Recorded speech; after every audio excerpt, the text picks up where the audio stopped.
कि अरे चल चल चल भोला के धाम चल, गंगा से जलवा भरला कांधे पर कमर धाला। चल चल चल भोला के धाम चल, गंगा से जलवा भरला कांधे पर कमर धाला। कि अरे कट जाई रहिया कठिन बोलो कमरिया बोल बा बोलो कमरिया बोल बा बोल बा। कि कट जाई रहिया कठिनमा, कट जाई रहिया कठिनमा। बोलो कमरिया बोलो, कट जाई रहिया कठिनमा। बोलो कमरिया बोलो बोलो। चला चला चला भोला के धाम चला, गंगा से जलवा भरला कांधे पे कमर धाला। चला चला भोला के धाम चला, गंगा से जलवा भरला कांधे पे कमर धाला। कि कट जाई रहिया कठिनवा। कि बाबा नगरिया दूर है, हाँ जाना जरूर है।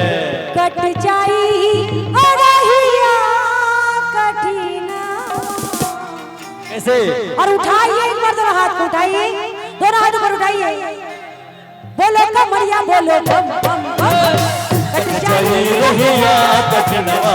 बोलो कमरिया बोलो बम बम बम।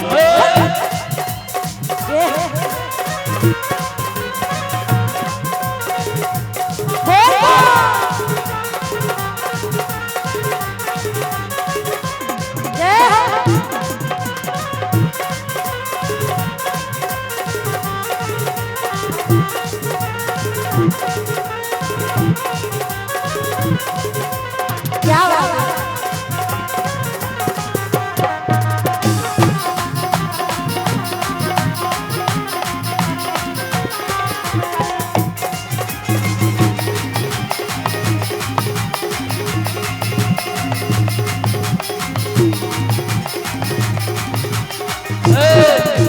बाबा जगह जगह कला रसनवा।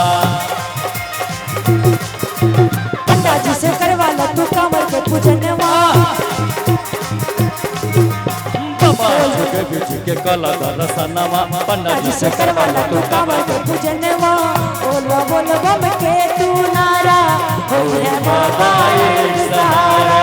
बोलो बोलो बम के तू नारा, हो है बाबा एक सहारा। चला चला चला बसों के धाम चला, गंगा से जलवा भरला कांधे पर कमर धाला। चला चला बसों के धाम चला, गंगा से जलवा भरला कांधे पर।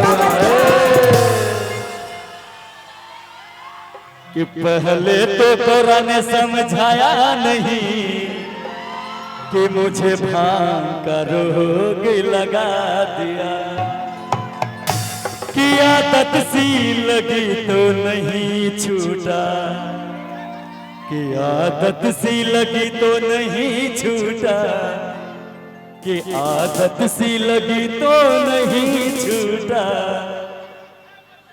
कि मुझे भांग का रोग लगा दिया। अच्छा है छे कभी कभी सावन में भैया अनेक तरह का हो जाता है। कि अरे कट जाई रहिया कठिनवा। बोलो कमरिया बोल बा।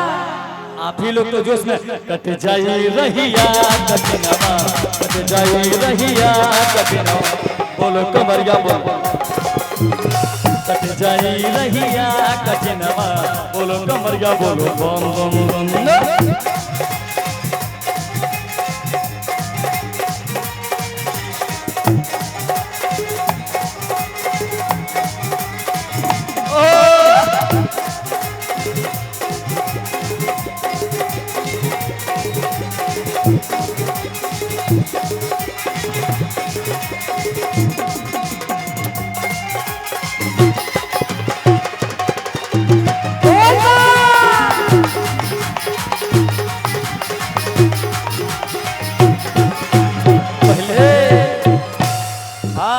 पहले जब चढ़ैया भोले बाबा को कमरिया,